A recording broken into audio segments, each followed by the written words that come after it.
Hey guys, Hop here. I make a lot of videos about discontinued optics and accessories, and in the comments on those videos, I always see people talking about Escape from Tarkov. Apparently, a lot of the stuff I cover on this channel is featured in Escape from Tarkov. Partly that's because everything is in Tarkov, but mostly I suspect it's because the game has been in development for over a decade at this point, and once they've gone to the trouble to model and implement real-world accessories, they're not going to take them out just because the manufacturer stops making them. New stuff gets added all the time, but the era Tarkov takes place in is a little bit vague. It's probably also the only game that will ever be made that allows you to attach an Ultradot Pan AV to the top of a SIG Spear in 277 Fury. Time to ruin it. Anyway, this is a Burris TAC30 1:4 LPVO. This optic is featured in Tarkov, but I didn't know that when I bought it. I actually got this because I wanted to track the evolution of Burris's LPVOs from the TAC30 to the MTAC all the way up to the RT6, which is itself getting a little bit long in the tooth and probably needs to be replaced pretty soon. Let's go for it. Today's video is made possible by our channel sponsor, Blue Alpha. I've been wearing a Blue Alpha hybrid belt as my EDC gun belt every day for about the last 5 years. These are exceptionally durable and rigid American-made belts. The hybrid EDC belt has a low-profile Cobra buckle that is small enough to thread through the belt loops on your pants while still being easy to remove. Some holsters and carry positions may require something a little more low profile, and Blue Alpha makes one of those too that has a plastic tri-glide instead of the big metal buckle. Whichever version you prefer, you'll end up with a belt that lasts a very long time. Longer than some of the pants you're going to thread it through, and given the severe levels of AD EDC HD that some of you guys have, perhaps longer than the holster and the gun you carry. Check out Blue Alpha at the link in the video description for top quality American-made tactical nylon. Thank you to Blue Alpha for supporting this channel. Thank you guys for watching. Let's get back to the video. The Burris TAC30 was among the first crop of truly modern LPVOs. Low-power variable optics have existed for a long time, but until fairly recently, they didn't start at 1x. The low end of older LPVOs was 1.5x, or 1 1/4. If you had Schmidt and Bender money, you could go as low as 1.1x. In the 2000s, LPVOs with a true 1x at the bottom end started becoming available, and in the 2010s, they became attainable. The exact date the TAC30 came out is surprisingly difficult to nail down. Search engine optimization has effectively ruined the internet. The firearms industry isn't particularly well documented, and the firearms accessory industry might as well be ephemeral. I've started collecting old catalogs and magazines because otherwise this information might as well not exist. Anyway, the TAC30 is from about 2010. It shows up in Burris's 2011 catalog as being new for that year, but there are old forum posts from 2010 about it as well. The Burris full-field TAC30 is a pretty damn good scope with a few quirks that belie its age. It's a 1:4 by 24 with a 30mm main tube, and it comes in at a pretty average 17 ounces. These were made in the Philippines and have decent glass. Some of that is down to the fact that the scope doesn't stretch the limits of the glass. It's a 1:4, so just a 4x zoom ratio, which is about as easy as it gets for LPVO design.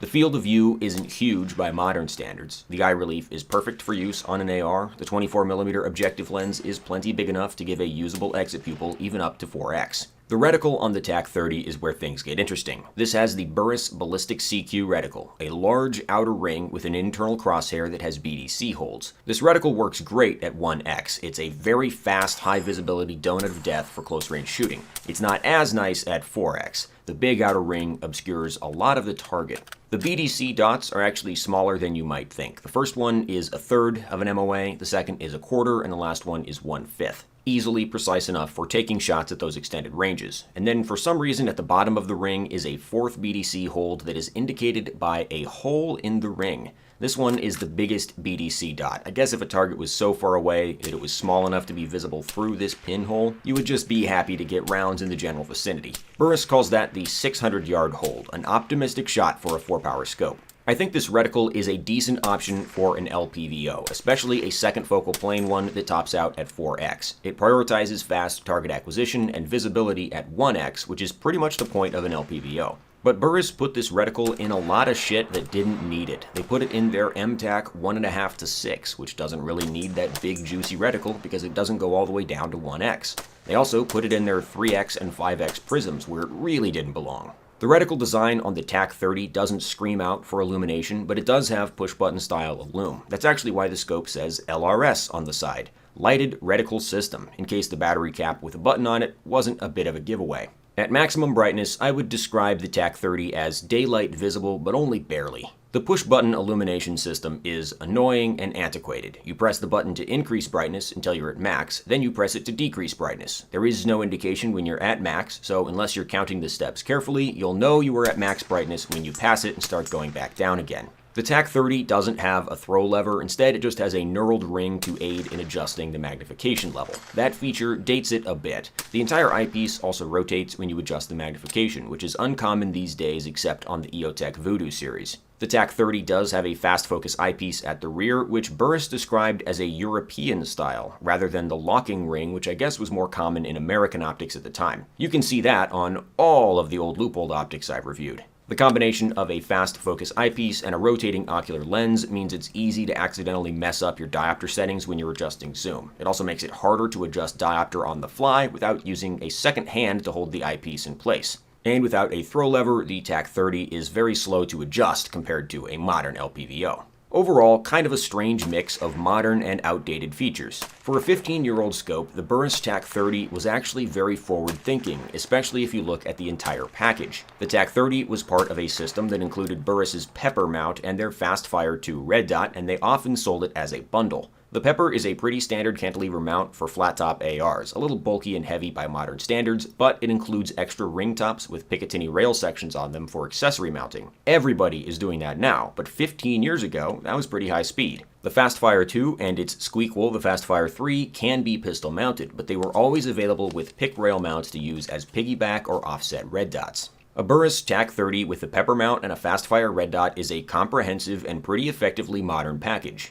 I don't have a Fastfire 3, so I put a Primary Arms RS10 on there, but you get the idea. The piggyback red dot compensates for the slow zoom adjustment on the TAC30 by always giving you the option to switch to the dot for close-range snapshots. You can leave the optic anywhere from 2 to 4x and keep the dot in reserve for your 1x aiming solution. That de-emphasizes the 1x setting on the LPVO, but it would still come in handy for engaging smaller targets at under 100 yards without having to adjust for the absurd height overbore of the dot.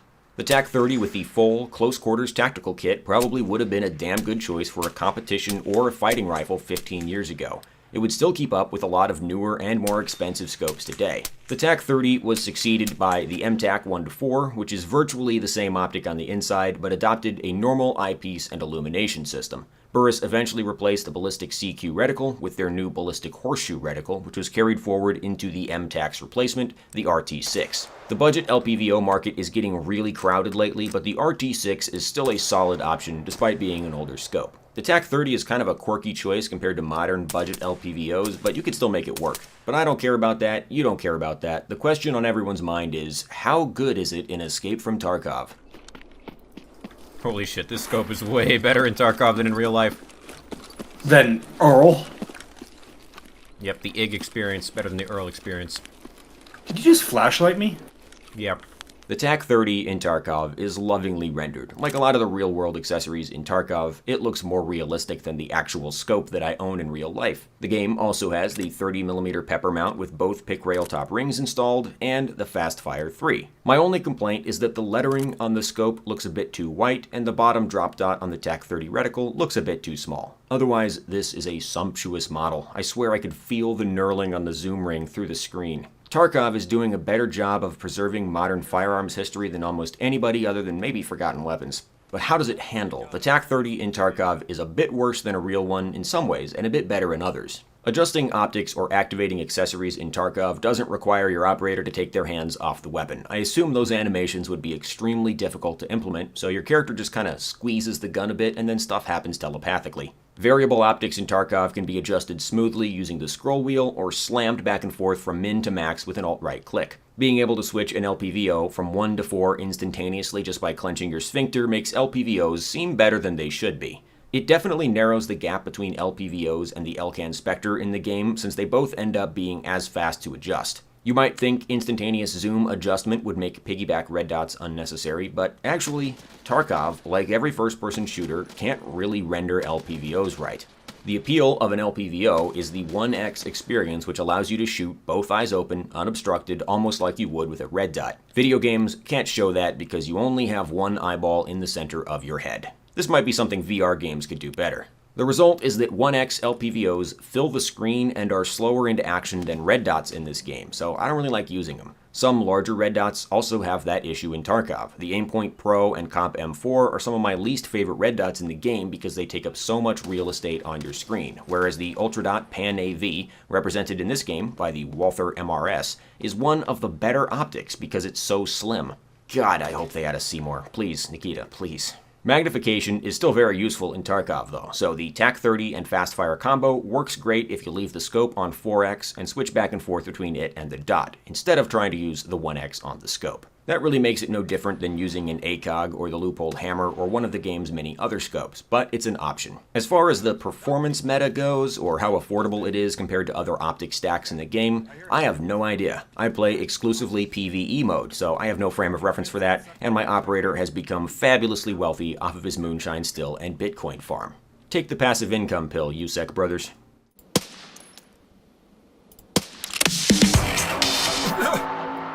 Cool. Oh, Scab. You see him up on the grass? Grenade in. Take cover. We got 2 outside. Woo! Dragging them. You're doing that at a spite, aren't you? Yeah. The TAC30 has been discontinued for a long time, but just like a year or so ago, there was a limited run of them available through Midway USA. I wonder if there was enough demand for Burris to spin up a few extra TAC30s, or if they just found some in a warehouse. It would be extremely funny if the demand was driven by Tarkov players trying to clone their in-game builds, but it could have been competition shooters wanting to freshen up their scope stack without learning new reticles or messing with their muscle memory. Anyway, it's fun to look back on old optics every once in a while. The TAC30 may have some outdated features, but compared to a lot of newer budget scopes, it feels nicer. There's no reason to buy one today unless you're trying to clone a Tarkov build, but you can build anything in Tarkov, so what does that really mean? Anyway, that's all for today, guys. Thank you very much for watching. If you'd like to support this channel, please subscribe on YouTube and consider clicking the links in the video description. If you join me on Subscribestar, you get access to early videos and bonus videos. You can also get that stuff by being a YouTube member, but it doesn't work as well, so that's kind of a backup option for those of you who don't feel like creating another account. As always, let me know in the comments if you have any questions, although I can't imagine what you would possibly ask me in relation to this video, and I will see you guys next time. Alright, bro. Here's the plan. 2 days, and the cone comes off, okay? And then maybe a week, and you can go outside. I know.